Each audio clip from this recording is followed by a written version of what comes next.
Di mo maintindihan kung ba't ikaw ang napapagpan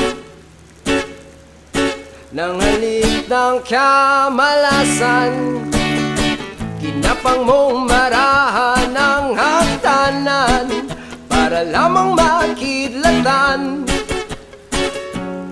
sa kaitaas-taasan. Ngunit kaibigan, huwag kang magpapasindak.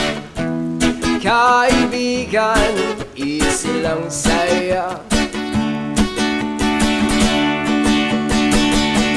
Dahil wala rin